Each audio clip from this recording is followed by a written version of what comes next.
Kumusta, magandang umaga po sa ating lahat mga ka-farmers, mga ka-viewers from Luzon, Visayas at Mindanao. So mag-update lang po tayo sa ating ampalaya kung saan sa ngayon ay 22 days na po siya mga ka-farmers. So medyo delay siya ng konti sa tubo, mga siguro kasi ang 22 days mga hanggang dyan na. Pero baka makabawi itong mga ka-farmers kasi mamaya magpapadilig naman po tayo uli. So dahil sa wala ng ulan, alam nyo mga ka-farmers, share ko lang po sa inyo, mo lang na itanim to. Ang ulan din ay ambon lang, pero okay naman mga ka-farmers dahil may tubig tayong pangdilig. Maganda naman po sila tingnan, hindi naman sila masyadong ganyan ang mukha nila, maraming sanga. So yan po sila, medyo delay lang ng konti sa tubo. So ayos lang po mga ka-farmers kasi alam kong makakabawi to. And then yung 22 days natin, may mga pa isa-isang bunga na malilit natin napapansin.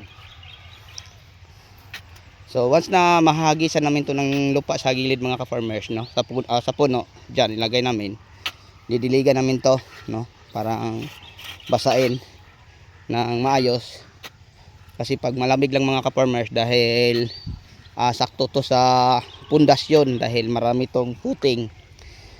Tapos nag-add naman po tayo uli ng mga ipot ng manok. Ito ipot to ng manok mga ka-farmers, yan ang ating nilalagay. Madali lang po itong makaka-recover. And then magsaboy pa ulit tayo din ng fertilizer. So nakakatuwa na siyang tingnan dahil nakakaakyat na, and then ang dahon nila hindi na deform, kastado na ang mga dahon. So nakapaglagay na po tayo ng tie wire mga ka-farmers sa gitna. Ayan, natalian na. So ang inaantay namin, yung order natin na Atlas Patwine, 2 sako. Ang isang sako nasa 45 pieces, 10,000 yard ang bawat isa.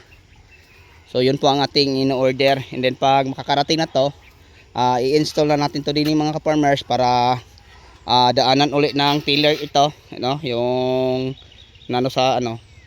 daanan ulit ng tiller bago ihagis sa puno ng ating mga ampalaya.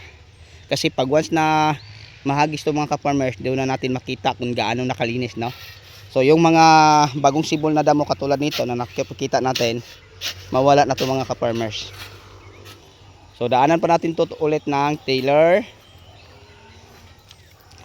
And then pag once na madaanan ng tiller, ihahagis na namin ang lupa sa puno. Ayan, so ang bandang dulo niya.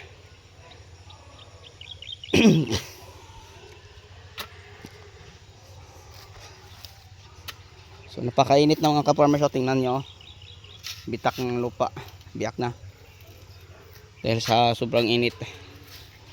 Ang lang din mga ka-farmers, mga bandang alauna, alas 2 hanggang mag alas 4, sobrang lakas lang ang hangin.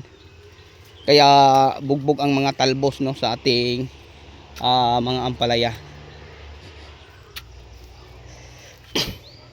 Pero mga ka-farmers, maganda na silang tingnan. Yan.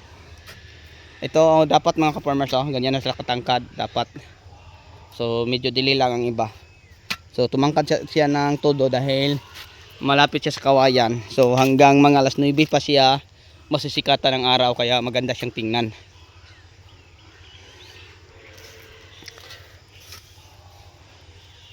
Yan. Maganda na tingnan, nakakagapang na, nakakaakyat na.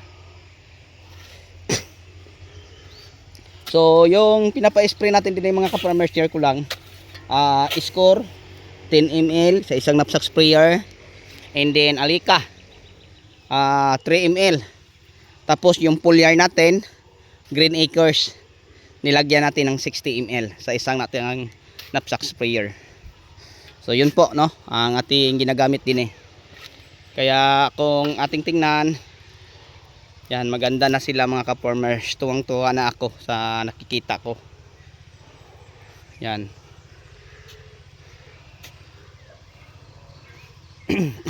Kahit naman sobrang init, no, nakapag-survive pa din sila, at saka maganda pa din silang tingnan.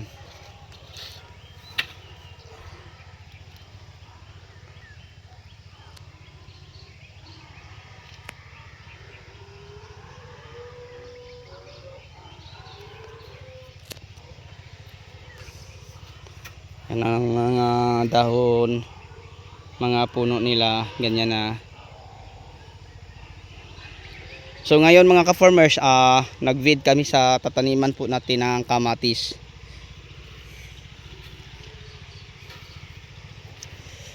Yan na sila, oh.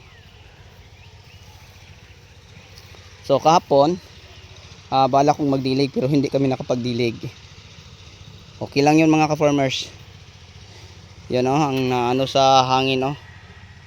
Ito mga ka-farmers, ang naano sa sobrang lakas ng hangin, oh. Ang talbos. Yan. Daming na damage, no. Yan, oh. Nasaktan siya. Dan halos lahat talbos ng mga ka-farmers. So konti na lang ang palagi kaming nag-refer sa twine, kasi kung ang hangin mga ka-farmers ay may dalang ulan, bagyo na napakalakas mga ka-farmers, parang nasa ka ng sasakyan na parang nasa likod ka ng pick up, yung tumakbo ng 80, ganyan matunog ang hangin mga ka-farmers.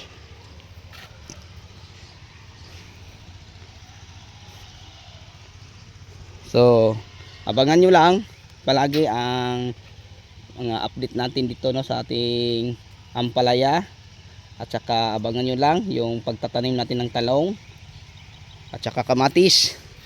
So sa mga ampalaya farmer, kamatis farmer, talong farmer, bell pepper farmers, at saka mga siling sigang or sili, marami kayong pwedeng abangan sa atin, kasi may farm 1 tayo na may mga tanim na sitaw, pipino, okra, kalabasa.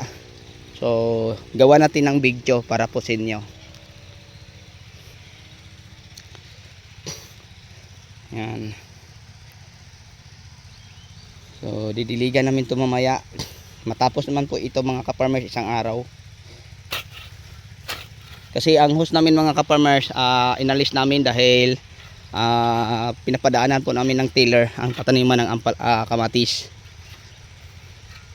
para mga ka-farmers, ibalik namin ang host, kasi ang host mga ka-farmers ay nakalangtad sa area sa tataniman ng kamatis. Yan, oh, kawawa ang talbos mga ka-farmers, sa init, sa hangin, and then mainit, bugbog sila yung dito banda, oh. So alam kong makaka-recover yon,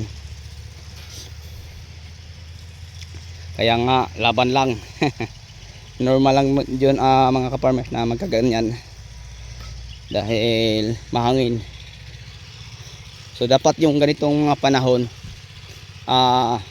June, maulan na siya, pero kabaliktaran, wala pa ding ulan hanggang sa ngayon.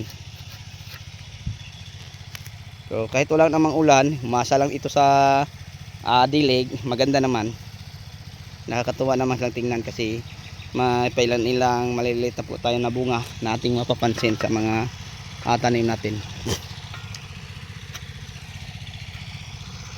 Yan, umaga pa lang, alas 6 pa lang, pero sobrang init na mga ka-farmers.